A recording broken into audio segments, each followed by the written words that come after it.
A paz, irmãos. Hoje o tema é Orando com o Entendimento, de John Bunyan. O apóstolo Paulo fez uma clara distinção entre orar com o Espírito e orar com o Espírito e entendimento. Em 1 Coríntios, capítulo 14, versículo 15, vou orar com o Espírito, mas também orarei com o entendimento. Essa distinção foi feita porque os coríntios não observavam que tudo quanto faziam devia ser feito para a edificação própria e também das outras pessoas, não somente para a sua própria glória, como estava acontecendo. Entregue aos seus dons extraordinários, como falar em línguas diferentes, etc., tinham negligenciado a edificação dos irmãos. Este foi o motivo pelo qual Paulo lhes escreveu este capítulo, para fazê-los entender que, embora os dons extraordinários fossem excelentes, a edificação da igreja era mais excelente ainda. Em 1 Coríntios capítulo 14, versículo 14 e 15, porque se eu orar em línguas desconhecida, o meu espírito ora bem, mas o meu entendimento fica sem fruto, bem como a compreensão dos outros. Que farei, pois?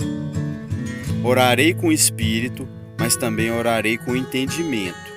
Cantarei com o espírito, mas também cantarei com entendimento. É, pois, conveniente que tanto o entendimento como o coração e os lábios participem na oração. O que é feito com entendimento é feito mais eficiente, consciente e sinceramente. Isso foi o que fez o apóstolo rogar pelos colossenses, para que Deus os enchesse do conhecimento da sua vontade em toda sabedoria e inteligência espiritual. Colossenses 1:9. E pelos efésios, para que Deus lhe desse o espírito de sabedoria e de revelação, tendo iluminado os olhos dos vossos entendimentos. Efésios 1:17 e 18. E também pelos filipenses, que o seu amor abundasse mais e mais em ciência e em todo conhecimento. Filipenses 1:9. É conveniente que o homem tenha compreensão suficiente de tudo aquilo que empreende, seja secular ou espiritual. E, portanto, e com maior razão, deve desejar isso todos os que aspiram ser pessoas de oração. Espero mostrar-lhes o que era orar com entendimento. O entendimento significa falar em nossa própria língua e também experimentalmente. Passarei de largo do primeiro e me ocuparei somente com o outro. Para oferecer as orações corretamente, é preciso que haja um entendimento são e espiritual em todos os que oram a Deus. Primeiro, orar com entendimento é orar sobre a orientação do Espírito, compreendendo a necessidade daquilo que a alma há de pedir. Embora o homem necessita sobremaneira de perdão dos pecados e de ser livrado da ira que há de vir, se não entende, não o desejará em absoluto, ou sentirá tanta indiferença e mornidão em seus desejos que Deus aborrecerá até mesmo a atitude espiritual de pedir essas coisas. Isso foi o que aconteceu com a igreja em Laodiceia. Lhes faltava conhecer o que é um entendimento espiritual. Não sabiam que eram tristes, miseráveis, pobres, cegos e nus. A causa e pela qual eles e todos os seus cultos eram considerados por Cristo como uma abominação, a tal ponto que ele lhes ameaçou vomitar da sua boca. Apocalipse 3, 16 e 17. Os homens podem recitar as mesmas palavras que outros têm escrito ou dito. Porém, se não o faz com entendimento, mesmo que houvesse naqueles outros os que escreveram ou proferiram a oração, a diferença é grande, apesar de serem pronunciadas as mesmas palavras. Segundo, o entendimento espiritual percebe no coração de Deus a predisposição e a boa vontade para dar à alma aquelas coisas que ela precisa. Por esse meio, Davi poderia supor os pensamentos de Deus para com ele. Salmo 45. Senhor meu Deus, Tu nos fizestes muitas maravilhas, e os Teus planos para nós são tantos que não se pode contá-los. Não há ninguém igual a Ti. Se eu tentasse relatar todos os Teus feitos, jamais chegaria ao fim. E o mesmo ocorria com a mulher cananeia. Mateus capítulo 15, versículo do 22 ao 28. E eis que uma mulher cananeia, que saíra daquelas cercanias, clamou, dizendo: Senhor, filho de Davi, tem misericórdia de mim, que minha filha está miseravelmente endemoniada. Mas ele não lhes respondeu palavra. E os discípulos, chegando ao pé dele, rogou-lhe, dizendo: Despede-a, que vem gritando atrás de nós. E ele, respondendo, disse: Eu não fui enviado senão as ovelhas perdidas da casa de Israel. Então chegou ela, e adorando-o, dizendo: Senhor, socorre-me. Ele, porém, respondendo, disse: Não é bom pegar no pão dos filhos e deitá-lo aos cachorrinhos. E ela disse: Sim, Senhor. Mas também os cachorrinhos comem das migalhas que caem da mesa dos seus senhores. Então respondeu Jesus e disse-lhes: Ó mulher, grande é a tua fé, seja isso feito para contigo como tu desejas. E desde aquela hora a sua filha ficou sã. Pela fé e por um correto entendimento, discernia por trás da severa atitude de Cristo a ternura e o desejo de ajudá-la que havia em seu coração, o que lhe fez ser veemente e fervorosa, mas ainda constante, até que chegou a desfrutar da misericórdia que necessitava. Não há nada que induza tanto a alma a buscar a Deus e a clamar pedindo perdão, como o entendimento de que no coração de Deus há o desejo de salvar os pecadores. Se o homem visse uma pérola de grande valor envolta no barro, passaria de largo sem se preocupar, por não entender o seu valor. Mas uma vez que conheceu esta, iria correr grandes riscos para obtê-las. Assim ocorre com as almas no que se diz respeito às coisas de Deus. Uma vez que chegaram a entender o seu valor, seu coração e todo o poder de sua alma correm atrás delas e não cessam de clamar até que as obtêm. Os dois homens cegos do Evangelho, sabendo certamente que Jesus, que passava então, podia e queria curar as enfermidades que os afligiam, clamaram, e ao verem-se repelidos, clamaram com mais força ainda, conforme Mateus 20, 29 e 31.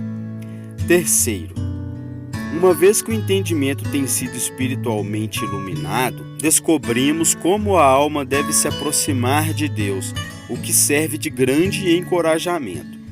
É assim também com a miserável alma, como com alguém que tem uma obra a cumprir, e se não a fizer, o perigo é grande, e se a fizer, também é grande a vantagem, mas ele não sabe como começar e nem como prosseguir, e então, em meio ao desencorajamento, abandona tudo e corre perigo.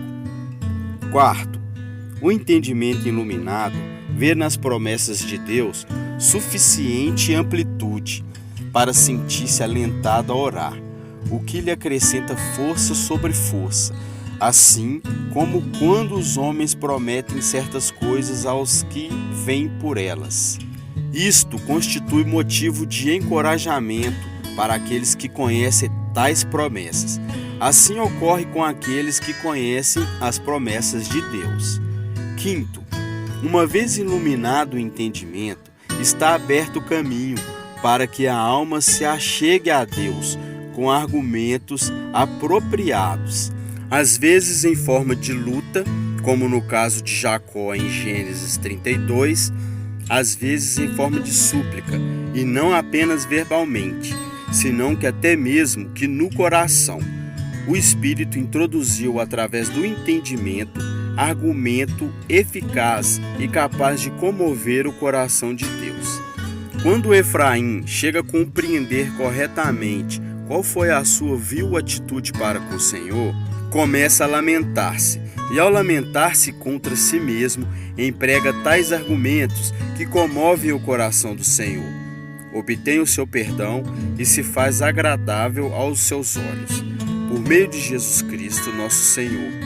Diz: Bem, ouvi eu que Efraim se queixava, diz o Senhor. Castigaste-me e foi castigado. Como novilho ainda não domado, converter-me e converter-me-ei, porque tu é o Senhor meu Deus. Na verdade, que depois que me converti, tive arrependimento, e depois que fui instruído, ou receberam instruções a respeito de mim mesmo, bati na minha coxa, fiquei confuso, e também me envergonhei, porque suportei o opróbrio da minha mocidade.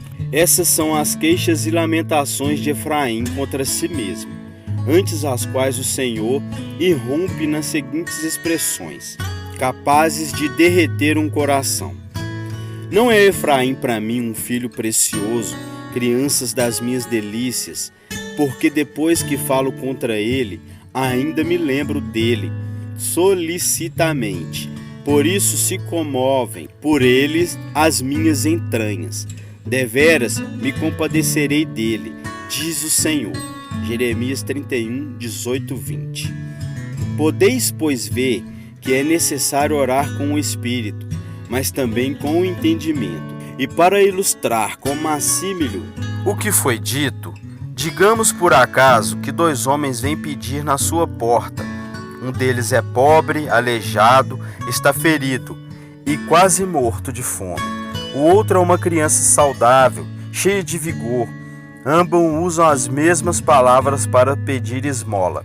Sim, os 2 dizem que estão morrendo de fome, mas indubitavelmente o pobre e aleijado é o que fala com mais sentido, experiência e compreensão das misérias que menciona em seu pedido. Se vê nele uma expressão mais viva, quando ele lamenta sobre o que lhe ocorreu costumeiramente. Sua dor e pobreza lhe fazem falar em um espírito de maior lamentação do que o outro. Por isso será socorrido antes por qualquer pessoa que tenha um pingo de afeto ou compaixão natural. Isso se aplica exatamente com Deus. Alguns oram por costume e etiqueta, outros na amargura de seus espíritos. Um ora por mera noção, puro conhecimento intelectual. Outro, as palavras lhe saem ditas pela angústia de sua alma. Sem dúvida, Deus atentará para estes, ao de espírito humilde e contrito, aos que tremem da sua palavra. Como está escrito em Isaías, capítulo 66, versículo 2. Porque a minha mão fez todas essas coisas, e assim todas elas foram feitas, diz o Senhor. Mas para esse olharei, para o pobre abatido de espírito, e que treme da minha palavra. Sexto, o entendimento bem iluminado é também de admirável utilidade, tanto no que se refere ao tema, como à maneira de orar. Aquele que possui uma compreensão exercitada para discernir entre o bem e o mal e o sentido da miséria do homem e da misericórdia de Deus, não necessita que os escritos de outros homens ensinem a clamar por meios de fórmulas de orações. Da mesma forma que o que sente dor não é necessário ser ensinado a dizer ai. Aquele cujo entendimento foi aberto pelo Espírito não tem a necessidade de imitar as orações de outros homens. Experiência real, o sentimento e a pressão que passam sobre o seu espírito fazem com que expresse com gemidos sua petição ao Senhor. Quando as dores da morte atingiram Davi e as angústias dos sepulcros lhe rodearam, não precisou de um bispo com sobrepele que lhe ensinassem a dizer: livra-me agora, Senhor, a minha alma, conforme o Salmo 116, 3 e 4. nem consultar um livro para lhe ensinar uma fórmula para derramar seu coração a Deus. Por natureza, quando os homens estão enfermos, quando lhes aflige a dor e a enfermidade, seu coração desabafa em doloridos lamentos e queixas ao que lhes rodeiam. Este foi o caso de Davi, como está escrito no Salmo 38, versículo de 1 a 12. E este também, bendito seja o nome do Senhor, é o caso dos que são dotados com a graça de Deus. Sétimo, é necessário que haja um entendimento iluminado a fim de que a alma seja levada a perseverar no serviço e no dever da oração.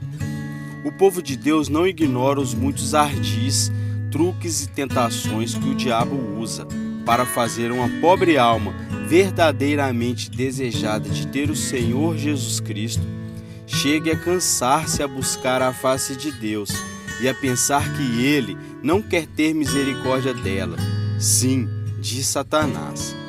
Você pode orar o quanto quiser, porém não prevalecerá. Veja seu coração duro, frio, torpe e embotado. Não oras com o Espírito, não ora com o verdadeiro fervor. Teus pensamentos se desviam para outras coisas, quando aparenta estar orando a Deus.